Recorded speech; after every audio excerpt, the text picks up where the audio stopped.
সকাল সকাল বের হয়েছি প্রিয়র স্কুলে যাওয়ার জন্য। তো আজকে প্রিয়র স্কুলে যাওয়ার উদ্দেশ্যে যখন বের হলাম, রাস্তাঘাট এত বেশি ফাঁকা ছিল, মানে কি বলবো আর, একেবারেই মানে আমার বাসা থেকে সময় লেগেছে যেতে মাত্র ৫ মিনিট।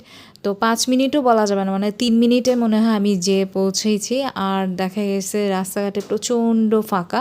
তো আমি ফুটওভার ব্রিজটা একটু উঠলাম, কারণ আমার টাইম পাস হচ্ছিল না, আমি কিভাবে কি করব। ওখানে আজকে স্টে করেছি। তো এদিকে দেখো বাচ্চারা যাচ্ছে এক এক করে তাদের বিভিন্ন ক্লাস করার জন্য।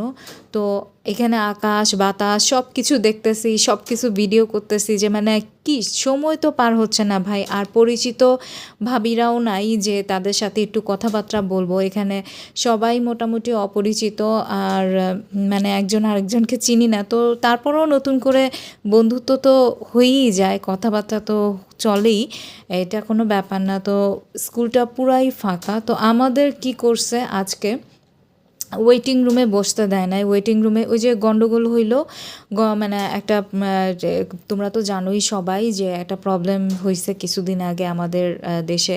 তো ওই প্রবলেমের জন্য আমাদের ওয়েটিং রুমে বসতেই দেয় নাই। তো আমরা কি করব, ওয়েটিং রুমে যখন বসতে না দেয়, মানে এখানে সেখানে বসে আমাদের টাইম পাস করতেছি। তো এক এক করে দেখছি কে যাচ্ছে কে আসছে, প্রত্যেকটা বাচ্চাকেই খুব ভালো লাগে, মানে ওরা এত ছোট ছোট আর ওরা এত অ্যাক্টিভ, মাশাল্লাহ ওদের দেখতে খুব ভালো লাগে। আর দেখো এদিকে ফুটবল খেলছে, বা বাচ্চারা ফুটবল মানে ওরাও খুব প্রাণবন্ত অবস্থায় আছে আসলে।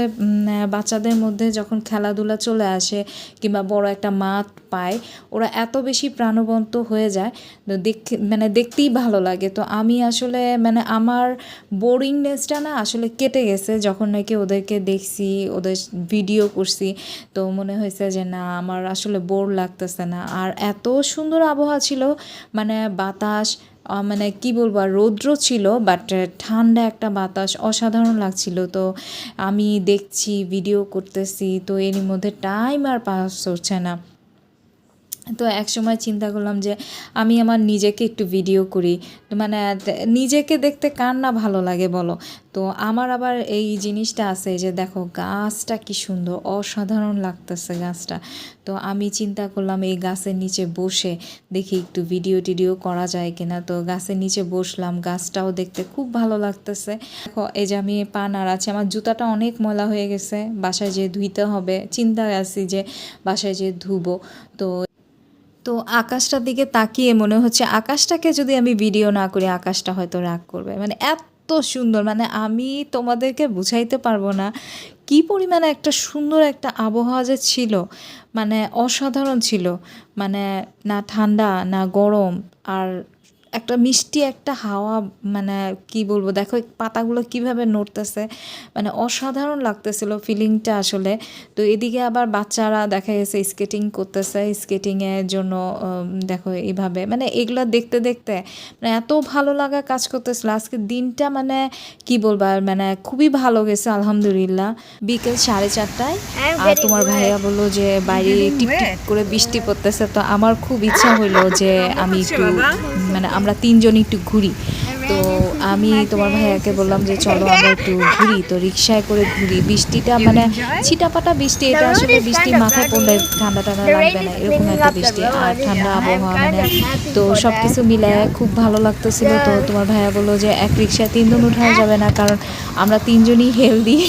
তো তোমার ভাইয়া একটা রিক্সা নিল, আর হচ্ছে আমি আর প্রিয় হচ্ছে দুইজনে একটা রিক্সায় বসলাম। তো আমরা মা ছেলে গল্প করতে করতে করতে করতে যাচ্ছি। তো ও বলতেছে মামা আমি খুব এনজয় করতেছি বৃষ্টিটাকে। তো আমিও বললাম যে মামা আমিও খুব এনজয় করতেছি। তো আমি আর তোমার ভাইয়া আমরা তিনজনই একটা জায়গায় একটা রেস্টুরেন্টে বসলাম। রেস্টুরেন্টে বসে ওখানে একটু খাওয়া দাওয়া করছি, বেশি খাওয়া দাওয়া করি নাই। তো খুবই সামান্য পরিমাণ খাওয়া দাওয়া করে আবার বাসায় ফেরত চলে আসতেছি, কারণ বাবাও আছে বাসায়, আম্মুও আছে বাসায়। তো প্রিয় আবার দেখাচ্ছে যে বৃষ্টিতে ভিজে ওর গেঞ্জিটা একটু ভিজে গেছে। তো আমি বললাম যে বাবা আমি তো ভয় পাচ্ছি তোমার আবার জ্বর না চলে আসে। তো এই মধ্যে দেখা গেছে আমরা অনেক উপরে ছিলাম রেস্টুরেন্টে। তো এখানে দেখো এলিভেটর এক্সপ্রেসটা দেখা যাচ্ছে। তো এটা আর সম্পূর্ণ হলো না, মনে হয় হবেও না। আর তবে দেখে খুব ভালো লাগতেছে যে বাংলাদেশে আসলে এত বড় একটা জিনিস হয়েছে। তো যাই হোক, শেষ পর্যন্ত বাসায় আসলাম। সে বাসায় এসে এরই মধ্যে আম্মু আবার ফোন দিল যে বাসায় চলে আসো, দই মিষ্টি খাও, এগুলা সবাইকে ডিস্ট্রিবিউশন করো। তো আমি আবার সবাইকে এগুলো ডিস্ট্রিবিউশন করলাম। আমি আমার ছেলে সবাই মিলেমিশে আবার দই আর মিষ্টি খেলাম। এই তো খেতে খেতে আমাদের দুপুরটা পার হয়ে গেল। এর চলে আসো না একদিন আমাদের বাসায়। তো আমাদের বাসায় চলে আসলে তোমাদের খুব ভালো লাগবে, কারণ আমাদের বাসাটা কি বলবো আর অনেক নিরিবিলি একটা প্লেস, সবাই অনেক শান্ত, সবাই অনেক ঠান্ডা মেজাজি। তো তোমাদের ভালো লাগবে, অবশ্যই তোমরা চলে আসো। আর তোমাদের দাওয়াত রইল সবসময়। আল্লাহ হাফিজ। It's so much taste. Eat. It's okay. Okay. I'll eat. মা ছেলে আমরা দুইজনে দই খাচ্ছি। So yummy.